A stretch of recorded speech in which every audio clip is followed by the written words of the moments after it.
this video, we will look at the relationship between aerobic capacity and recovery, fatigue, and fuel. So aerobic capacity is key in activities where performers need to avoid fatigue because it allows a performer to work aerobically rather than anaerobically, delaying OBLAR, for longer and at higher intensities. Let's have a look in detail about what that actually means. So you already know that we have two methods of producing our energy for exercise, and they are anaerobic and aerobic. We actually have three specific energy systems that we use at different times and at different intensities in order to generate that energy, and they are called the ATP-PC system, the glycolytic system, and the aerobic system. Now the ATP, PC and glycolytic systems both come under this anaerobic banner. That means they do not require the delivery of oxygen in order for them to produce energy. The aerobic energy system, however, does require oxygen. It requires a delivery of oxygen in order for it to produce energy. So the anaerobic energy systems, we use them first, and that's because our cells are waiting for oxygen. There is a delay of our heart rate to increase and for our bodies to start delivering oxygen to the cells at the start of exercise before they can begin to work aerobically. So while we're not delivering enough oxygen for cells to work aerobically, they will work anaerobically. So we use our anaerobic energy systems at the start of activity. We also use our anaerobic energy systems during high intensity bouts.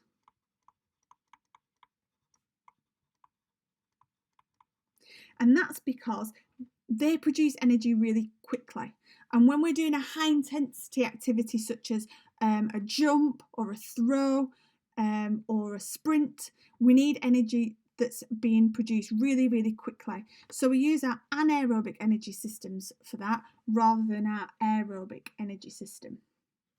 Our aerobic energy system we use when we have enough oxygen. So when the supply of oxygen is high enough. The way that we supply this oxygen, we know we need to be able to inspire enough oxygen, transport enough oxygen and use enough oxygen for our cells to work aerobically. And this we know is linked to our aerobic capacity.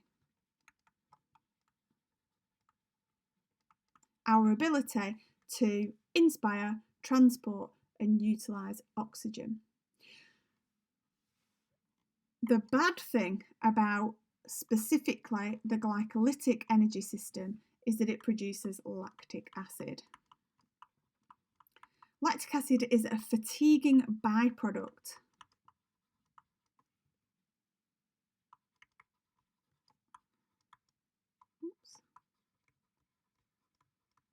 It means that if we produce enough of it, it's going to cause us to stop exercising. Now, an untrained individual will work aerobically predominantly, so they're predominantly producing their energy when they're walking aerobically. But when they started to jog, if we ask them to increase their pace and ask them to jog, an untrained person glycolytic system would start to contribute towards the production of that energy. And at a certain intensity, the glycolytic system would take over. It would become the predominant energy system. A highly trained individual, someone that's trained their aerobic capacity and that's able to inspire, transport and utilise more oxygen, will be able to walk and use their aerobic system predominantly, and will also be able to jog and use their aerobic system predominantly. And that's because they are inspiring, transporting and utilising more oxygen. So when the cells are having to work harder, they require more oxygen. And in the trained individual, they are able to deliver that increased oxygen. So somebody who's trained their aerobic capacity can work at a higher intensity while working aerobically. Somebody who hasn't trained gets to that intensity and instead has to come and use the glycolytic energy system that's anaerobic. And it produces this lactic acid, which is a fatiguing byproduct, and ultimately will lead to that individual having to stop their activity early. Let's have a look at how that lactic acid accumulates in the blood. So we can draw a graph to represent this lactate accumulation. Lactate is another way of saying lactic acid. So if we put blood lactate on our y-axis, it's measured in millimoles per litre. Let's put a scale of 1 to 10 on there. And then exercise intensity.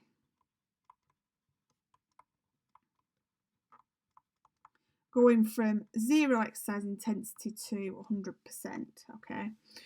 So when we're exercising at low exercise intensities, relatively low, we will be producing some lactic acid because those anaerobic energy systems will be contributing a certain amount to the production of the energy, but it's a very low contribution. Okay, as the exercise increases, the lactic acid accumulation will start to accumulate. It will start to increase.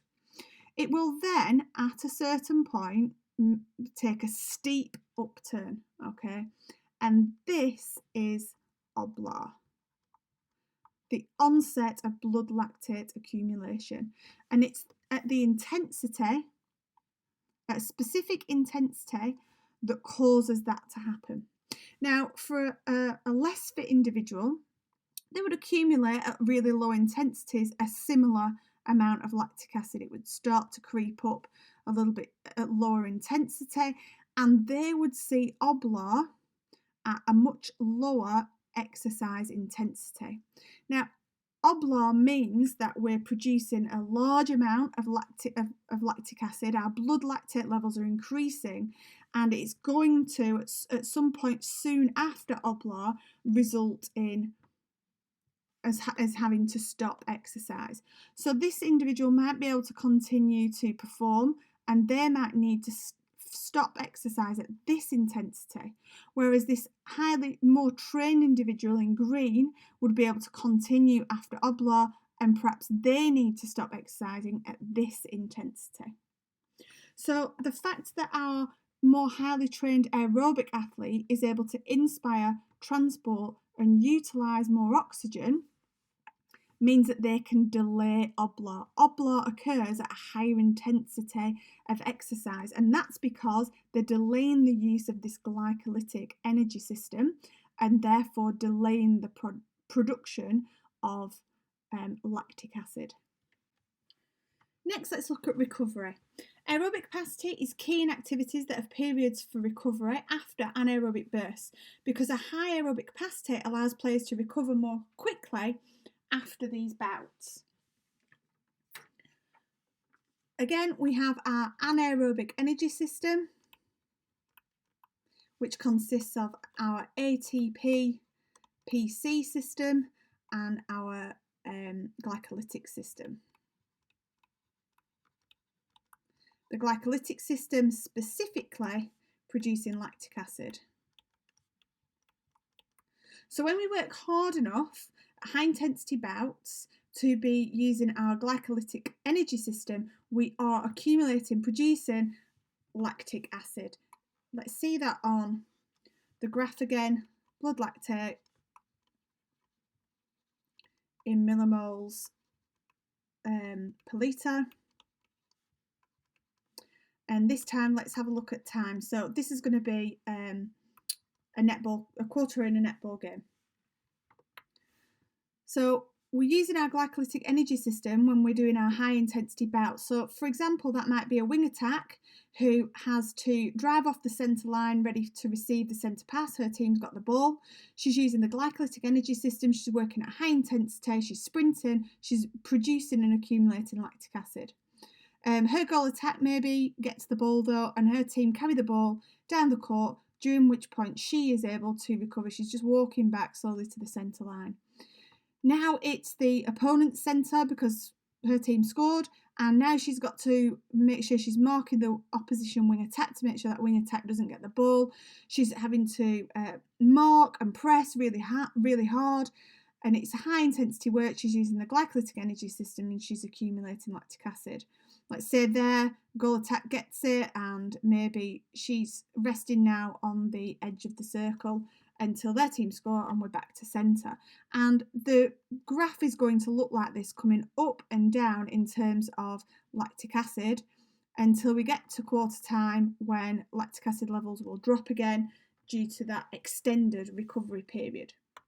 So anywhere where lactic acid is coming upwards is showing us that we must be working anaerobically, because we're using this glycolytic energy system and lactic acid is accumulating. On these portions though where the lactic acid is coming down, this is because the individual is being allowed to recover. And while they recover, they're using the aerobic energy system. Recovery is at a low intensity. At low intensities, this individual is able to inspire, transport and utilise enough oxygen for them to work aerobically. Now, during these recovery periods, short as they may be, and obviously longer at quarter and half time, two jobs start to happen. Blood and muscle, these aren't the only jobs, by the way, but these are two of the important jobs that start to happen during these recovery periods. So blood and muscle oxygen is replenished, and lactic acid is removed. And let's say as well, because we're going to come to this in a moment, phosphocreatine stores are also resynthesized. Now I've done three jobs. We will look at recovery in a lot of detail, and we'll look at all the jobs that occur during the recovery process.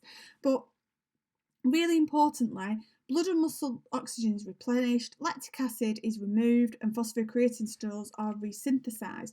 And that means that this person is then ready when they need to do this high intensity bout of exercise again. Then they recover, these jobs happen, and they're ready again to do this high intensity bout of exercise without ever reaching the point at which their blood lactate levels mean that they need to cease exercise. An individual with a high aerobic capacity is better at doing these jobs. This individual with a higher aerobic capacity is better at replenishing blood and muscle oxygen. They're better at oxidizing and removing lactic acid, and they're also better at resynthesizing phosphocreatine stores. And it means that they're ready for this bout of exercise, this high intensity anaerobic bout again. Overall in the quarter, the higher somebody's aerobic capacity, the more of these anaerobic bursts they are able to achieve without reaching obla, without lactic acid levels getting so high that the individual has to stop exercise. And finally, fuel. Aerobic capacity is key in activities where the ability to preserve glycogen stores is an advantage, because a high aerobic capacity allows a performer to use fat as a fuel at higher intensity, therefore preserving glycogen. So we've spoken about a few different fuels there. Let's explore what we mean. So the ATP PC system, we know that's anaerobic. The glycolytic system is also anaerobic, and the aerobic system is obviously aerobic. Now, each of those uses different fuels. Now, on the last slide, we spoke about PC, phosphocreatine, and phosphocreatine is the fuel for the ATP PC system. The glycolytic system uses a different fuel. It uses glycogen or glucose as its fuel. And then we've got our aerobic energy system, which actually has a few options, mainly using glycogen and free fatty acids, fat, okay? So within the aerobic system, we've got an option as to which fuel we use. Now, we can only use free fatty acids when we've got enough oxygen, because free fatty acids, fat, requires more oxygen in order to get the energy out of it. Glycogen requires less oxygen to get the energy out of it.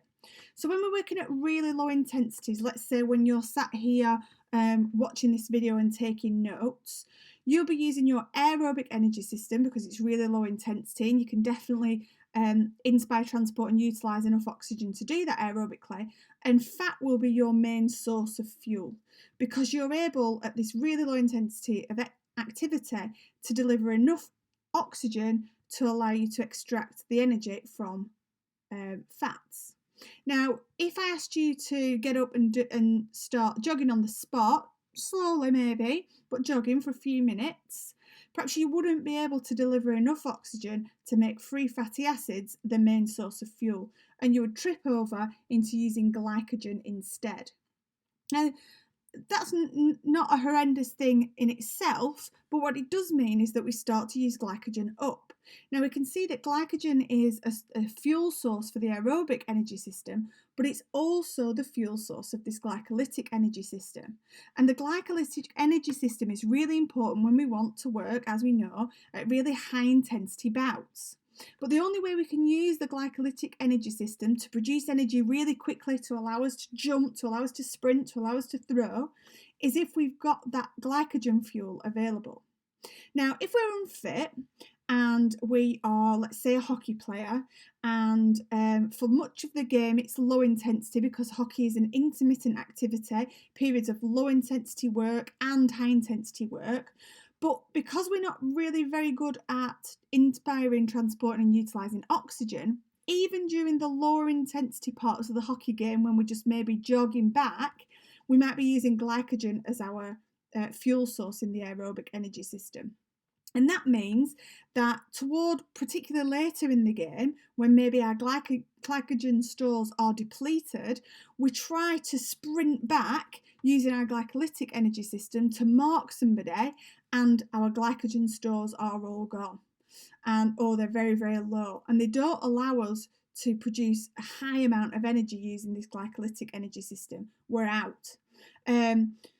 Whereas if we're fitter, that same hockey player, during the lower intensity portions of the game, they're able to deliver enough oxygen to use free fatty acids as the fuel instead of glycogen. And that means that we're preserving glycogen stores. So those with higher aerobic capacities, high aerobic capacity means we inspire, transport and utilise more oxygen. And that means they can use fat as a fuel in the aerobic system. Now, we all do that, but they can do it at a higher intensity.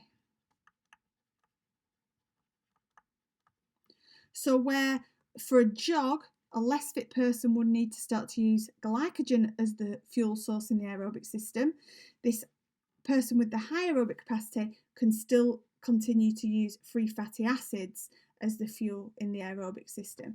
And that means we're preserving glycogen. And we can use it later in the activity, or we can use it for high intensity bursts. So if a person has a high aerobic capacity, they can preserve this glycogen. It allows them to use fat as the fuel instead, and use the glycogen as and when they need it later in the match or for a high intensity burst of exercise.